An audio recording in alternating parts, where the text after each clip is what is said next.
ecosystem exchange. We are very happy to have you all here, all the companies, all the speakers and panelists.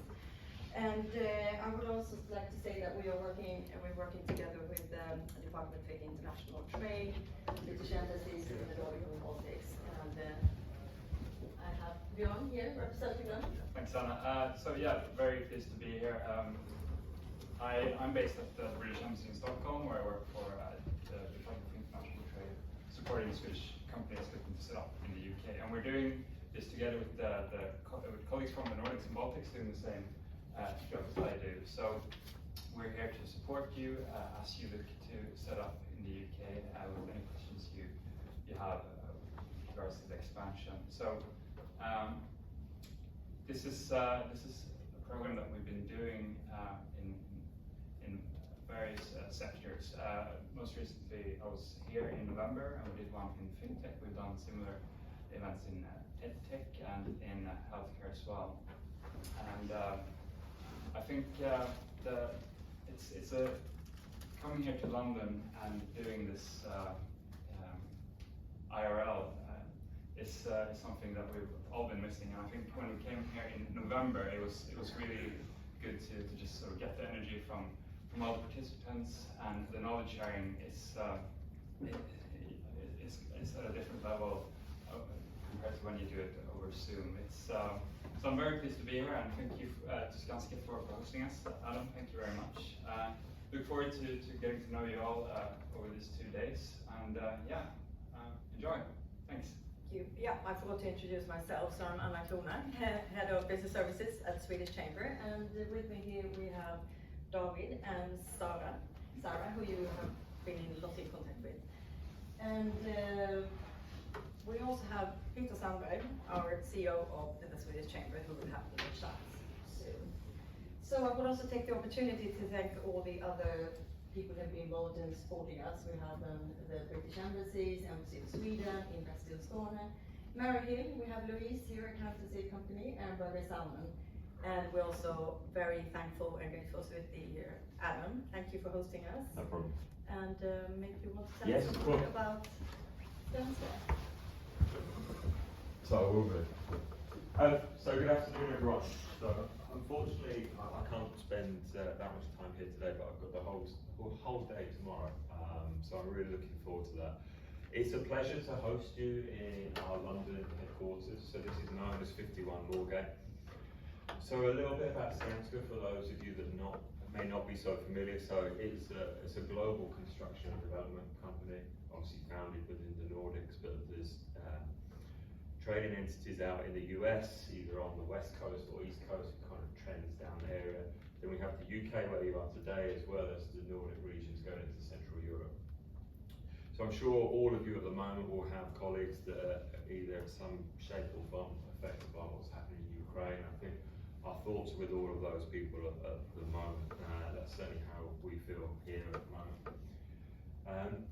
But as we look to the future, this is a passion of Skanska's when it comes to technology and kind of the impact on the environment and carbon, and really does feature a core part of our strategy. So within the UK here, I'm talking about you're in one of the most intelligent buildings now within London. Why is it so intelligent? Well, there's across the floors that we're in, there's around 250 sensors. So there's one there, there's one there, there's other different ones as you came into the building. We know a lot about how this building is performing from a well standard, from how it's performing in terms of the carbon it's emitting, the productivity that people in it, and how efficient is the building. And this is very much a product that we within Skanska UK that we started as a small startup within a large organisation. So back in 2019, it was kind of, I went over, took some time to go to San Francisco to see loads of different startups in construction tech. And then it was like, right, how do we make the best out of the assets that we built within Skanska, but protect the long-term business? So we started a small startup within a very large organisation, which is a challenge. I'm not going to lie to you. And we've developed this prototype now that we all sit in it, which is, we want it to be the most intelligent building in London.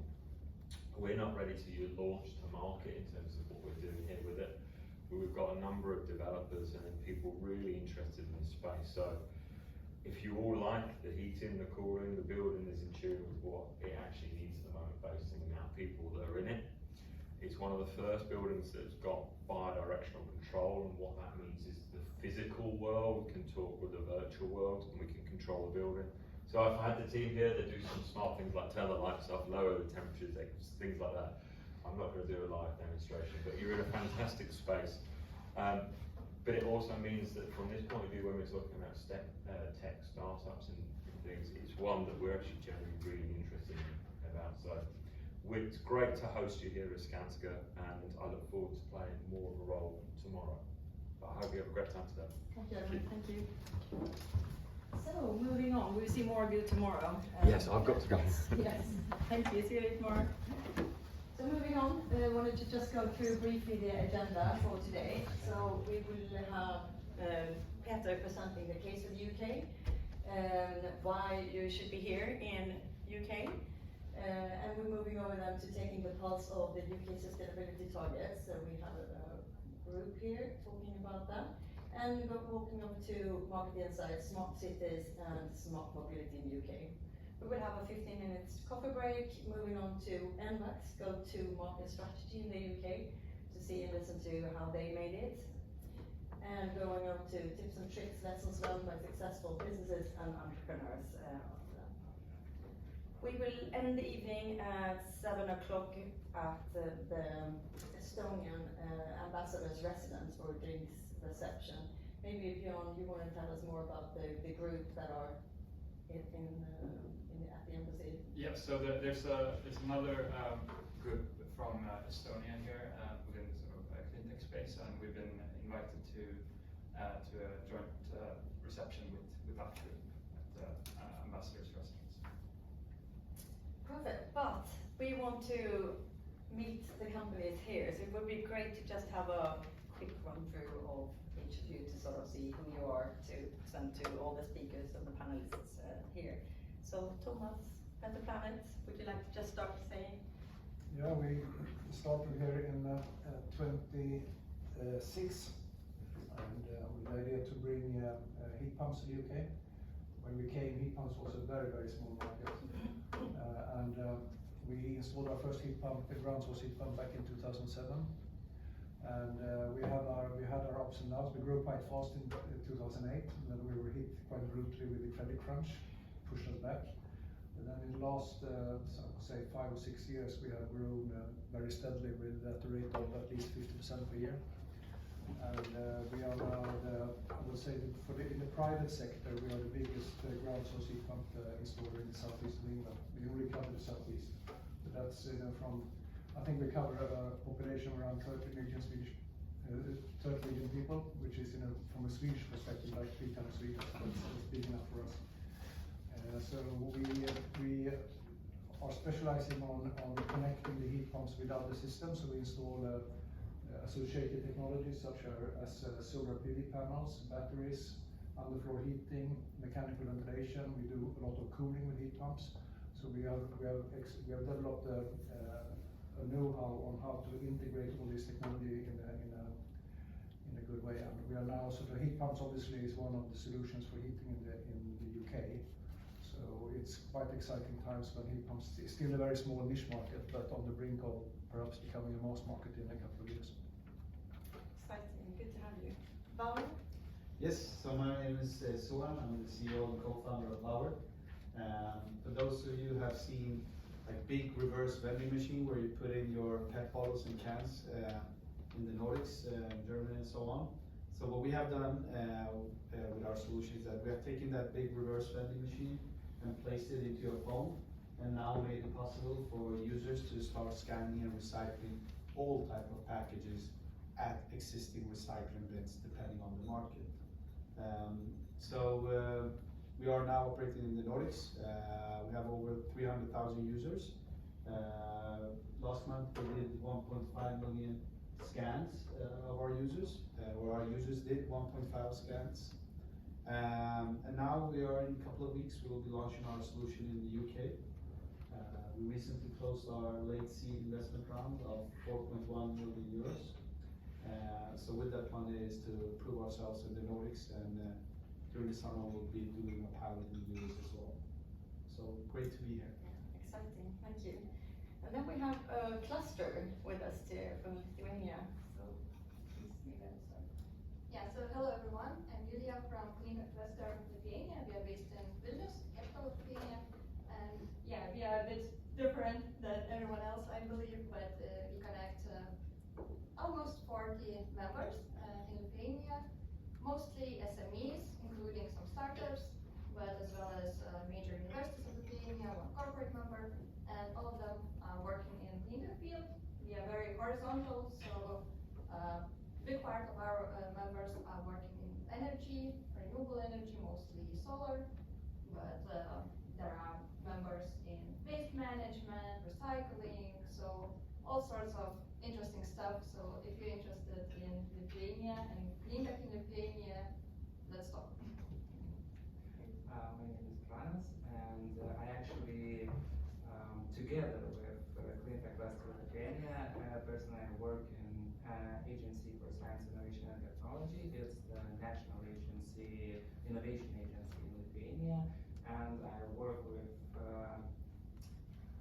even more clusters than this. So I work with 5 or 6 other clusters, and I work in a cluster project. So today I'm together with Julia, and also looking for potential partnerships or for international projects, or maybe some partnerships for companies in Lithuania. So it would be nice to have a nice contacts to bring to Lithuanian companies. Perfect, thank you very much. Niels, NJ? Yeah, so I'm Niels, I'm the N of NJ. So together with Jesper, who's the J, a couple of years ago we grew tired of saying no to all our customers, because everyone was asking if what we were selling at that point could help them unlock for energy recovery in polluted air streams. Mainly restroom ventilation at that point. So grease, soot, humidity, clogging up the standard type of heat exchangers. And after 6-7 years of saying no, we can't help you, we said, well, maybe we should actually solve that and develop a heavy-duty heat exchanger, which is what we've done. So we can now offer a restaurant to halve their energy bill for their heating of their restaurant, of their ventilation part of the restaurant. Moving into other segments, moving into new markets as we can now sort of get going after COVID. Great, thank you. And now we have Lava Tech, Tatiana. Hi everyone, my name is Tatiana, I'm from Estonia, I'm founder of LavaTech. We developed a system that helps to decrease energy consumption from LED light systems by 80%, and then basically the fully automated systems for any indoor parks to help them to stay sustainable, which is controlled fully by machine learning, and then we've also trained our computer vision system basically to predict plant growth, yield, and any illnesses. We are funded by Sony and Tesla CTO, and then recently we've also launched a small private company that is also already funded by Sony, and this time Uber founder, which concentrates on bringing to market carbon credits that are created by negative emission technologies. So we focus only on credits that actually make a difference. We don't touch natural resources. So we'll be happy to talk with anyone who's connected to indoor farming or any negative emission projects. And in terms of clients, we operate with both companies in over 15 countries right now, and also work with quite big corporates, for example, including Sony and National Grid. Exciting, thank you very much. Noga, Christian? Yes, hello everyone, I'm Christian Jönsson from Merida. I'm CEO and founder. We started in 2005, so quite some time ago, but we've been doing a lot of research. Mainly the first 10 to 12 years, we just did a lot of research because we were too early really. We were working with thermal AI. Thermal processes has a tendency to be, there's a delay. You do something, it takes time before something happens. And this delay is very hard to model from an AI perspective. We've been doing that for more than 15 years now. So now everything is exploding in this business. We work with gas, heat pumps, district heating, district cooling, and so on. Work with energy companies, property owners, industrial solution providers, and all these companies under the bonnet provide thermal AI to help them build their business in a better way. That's basically what we do. Right, thank you. So, David, apparently. Fantastic. I mean, what an honor, what a different business model we seem to have around you guys. Apparently, it's a circular subscription model for baby gear.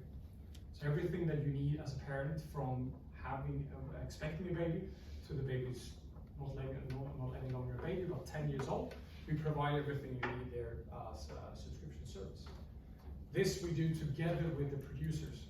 We don't own anything that we offer. The ownership stays with the producer.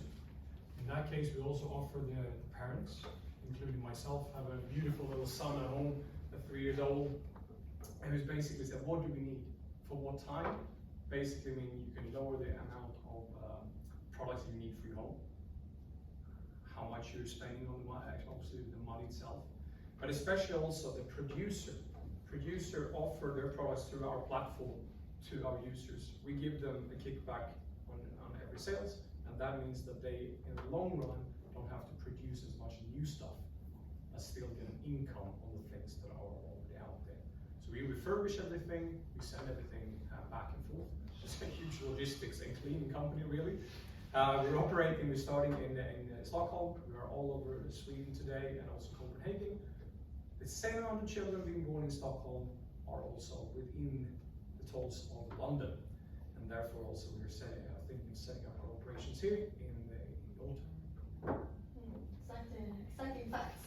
Yes. All right. So we're going over to the case for the UK. Peter, the floor is yours. Thank you. It's great to see everyone here, and I can just reiterate what was said before from Björn as well. How amazing it is to see people, because we've been doing all of this digitally, and I mean, it's been nice, but it hasn't had quite the same effect. So it's fantastic to see people. And I said, last week we hosted a Nordic M&A forum, and I think it was the first time in 2 years that we had at least 40–50% of our guests flying in from the Nordics, and it did something to the vibe. Everyone was, they were away from their wives and husbands and children, I'm sure, but there was something special in the air, which was nice. So thanks for joining us. And first of all, I have the pleasure of making the case for the UK. I mean, you've already taken the decision to look at the UK, but I'm just going to reiterate why you should be here. I'm the CEO of the Swedish Chamber of Commerce. I've been at the Chamber for 4 years, but I've lived in the UK for most of 18 years, so most of my adult life. So I only really know the UK, so I know why I think, for example, Swedish businesses should go here. I'm particularly happy to see Lithuanian and Estonian businesses joining too. Some caveats, some of the references here are referencing Swedish businesses. I hope you let me run them by you anyway. Just very briefly about us. We're a business platform. We were founded in 1906, so we've been around for a long time. Once again, that sort of reiterates why the UK is an important market. It always has been for Nordic businesses, I think. We represent 400 plus corporate members, and we help businesses establish, grow, and develop. So we help newbies, if you permit, as well as we help the likes of IKEA and H&M and larger businesses in the market, but obviously in very different ways. And we're here to strengthen the Swedish-British relations, and we do that in very different ways. We represent all types of businesses, like I said, from Spotify to H&M and King. This is where the apology comes in, because it applies to Estonian and Lithuanian businesses too. Why should Swedish businesses or Nordic businesses look at the UK? Well, quite clearly, you have a high-spending consumer market. You have an open, liberal economy, even though it's no longer part of the European Union. You have access to world-class talent. You have a fairly business-friendly regulatory environment. It's easy to access, and you have a large population, and I'll come back to that in a minute. Because size and scale is really why most of you are looking at the UK, beyond everything else I've said. It's an easy market, but it's a close market which has scale. Close to 70 million people, and I think the forecast is actually that the UK is going to be the most populous country in Europe by 2050. acquiring Germany. Now, migration and stuff might change that, I don't know, but that's the last we have. And also, the UK is still the 5th largest economy in the world, and putting it into perspective, it is a greater economy than India. So that it's only natural to look at the UK as the next step. I'm not sure if where the action is the best way to frame it, but more reiteration, it's a big economy. London is still arguably, we hear people want to interview us all the time asking about the descent of London as a financial centre of the world. I don't think that's anywhere in the makings. London is certainly one of the 2 financial centres of the world. If anything, Hong Kong is the one that is disappearing from the global stage. It's Sweden's 6th biggest trading partner, and Sweden in return I think is the 7th or 8th largest trading partner of the UK, squeezed right in between China and Japan. That also puts it into perspective for us when we go to the UK government. It's number 1 for unicorns in Europe, and I'll come back to that because that's relevant to all of you. And I mean, the UK is phenomenal when it comes to creating tech unicorns. You could almost put the UK separate to Europe, and Brits love doing that at times. But that's sort of the sort of capacity that you have here. And then another thing which you get access to here, which is why a lot of Swedish businesses, not always tech businesses, but why they choose the UK, is that it's home to a lot of Fortune 500 European headquarters. London is the capital of finance and business in Europe, if not the world, which means that everyone is here. And we'll get back to surveys we've done, which shows why Swedish businesses go here. Well, they go here because everyone has some kind of marketing function here, some kind of sales function based on here.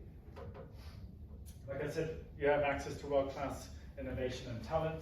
I challenge you to find any ranking of the best universities in the world, the top 10 or top 20, that doesn't have at least 5 UK universities in it. That plays into the whole talent on the cluster centres. If you look around Oxford, Cambridge, London, etc. Swedes love bringing up Nobel Prizes. So the UK is second to the US only when it comes to achieving Nobel Prize laureates.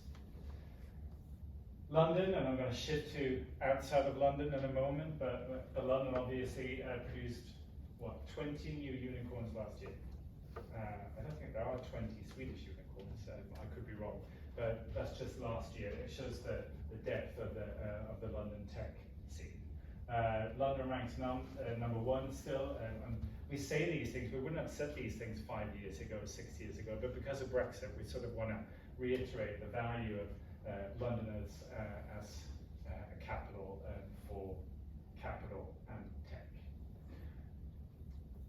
But it's more than London, and you know very well if you follow football that the UK consists of 4 different countries, but also, like someone mentioned here, I mean, London alone has basically the population of Sweden, but if we add in Estonia and Lithuania here, there's basically 12 smaller countries within the UK, but that's also relevant when you think about locating your business, because you have fantastic clusters outside of London, and London must be one of, if not the most expensive city to establish in Europe, one of the most expensive. I'm sure Oslo is right up there, Christian, for other reasons.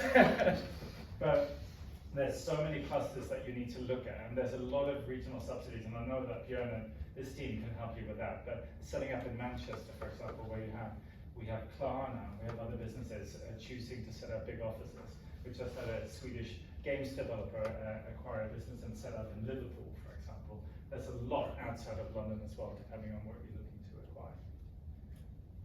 The UK has over 100 unicorns. I think it's far beyond 100 unicorns at this point, and interestingly, 132 soonicorns, as they're referred to. And what this is showing is, I mean, London is completely dominant, but even without London, the UK might very well be number 2 in Europe without London. That's fascinating when you look at size. I talked about, if you look at the UK and why businesses have gone there for a long time, and I say this with a lot of irony, it's because it's always been politically and economically very stable. And now that's sort of come undone a little bit in the last 5 years. I personally feel that it's, from not watching BBC Parliament anymore, we're back to some kind of stability, and it's nice to see the whole world around us in the same sort of stability as we are at the moment. But it is a very solid business environment to get into. The UK legal system is considered world leading, English law, very pro-business regulation. It's very easy to get access to the departments here, to get access to your councils. The fact that we're working so closely with the UK Department for International Trade is because it's easy to work with the UK's Department for International Trade. And I say that as a non-governmental Swedish organization. Great transportation links, and it's easy to set up a business here. British business culture is, I mean, you're going to have to help me here with Lithuanian and Estonian business culture. I can say this as a Swedish relation. It is modern, progressive, and opportunistic, but it's more linked to history and traditions. I'd say there's quick decision making. There's less of the consensus model that we're used to in Scandinavia, at least. Don't know it's like in Lithuania and Estonia. It's bold and risk taking. And when it comes to the Swedes, there's a lot of fondness with Scandinavia, and I'd say the same applies to the Baltics. And Swedish identity in both people and business culture is increasingly seen as a virtue. I've seen it in particular when it comes to the Swedish side, because I've lived here for so long and worked with Swedishness, how it's just gotten stronger. There's a stronger sense of identity. Brits know Sweden, and I'm sure that would be the same with Estonian and Lithuanian. I read a lot about Vilnius, for example, as a fintech capital, etc. here, which you didn't hear 10 years ago. I'd summarize business culture where it's more formal, but relationships are more important. We often meet Swedish businesses coming here having their first meetings, and we always tell them, take some time, get to know the people around the table, don't throw the deck at them when you sit down. The nicer formalities of getting to know someone is really important. And we always say, don't underestimate the pub. I certainly did for my first 5 years here. I never took business outside of work, because you don't in Sweden. You finish at 5 and then you leave, whereas here I found that it unlocked a lot of business opportunities.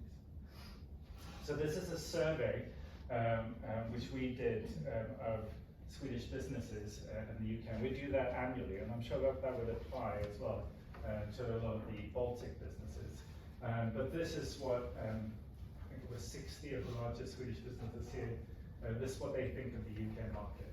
63% of Swedish businesses, they want to increase their investment in the UK, which was surprising news to us, considering Brexit. And in fact, of all the markets which we investigated, which is 22 of Sweden's biggest export markets, Swedish businesses in the UK were the most positive about investing. That was a striking outcome of the Business Climate Survey last year. And notably, 80% had marketing of sales offices in the UK, so use it as a hub for international sales. And I mean, we've launched campaigns together with the UK's Department for International Trade, talking about how Sweden, UK, and then the world, how the UK is a great launch pad if you want to grow globally, and particularly if you want to go to the US. So what makes it for a Swedish or a Baltic business? Well, it's typically the first exporting market. Perfect if you have global intent, if you want to grow beyond. For a lot of businesses in Europe and geographically, you look at Germany and you look at the UK. I'd say that there's a few things speaking for the UK in that sense. We're culturally aligned. Linguistically, it's very easy, unless you speak German. And the brand of Sweden, Scandinavia, and the Nordics and the Baltics is very strong here. Brexit. I've reduced the Brexit massively in the last couple of years, because who knows what's Brexit, pandemic, or war now, which is great for the UK. I'm not going to say much about it, because it's just something that everyone's going to have to digest these days. It's quite straightforward. If you're exporting goods, you need to look at that. I'd say that the one big complication that has arisen is around hiring people, so the movement of talent. But Björn and his team, they have a lot of solutions to that when it comes to visa programs. It's just a hurdle, but you're going to have to do that or take that when you go to the US anyway, so you may as well get on track, because you are expanding globally, right?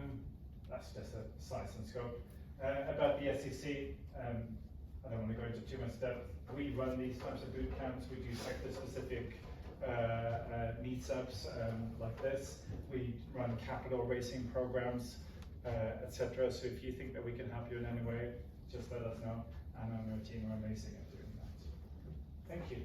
Good luck with your expansion, and I'll be here if you want to chat later on.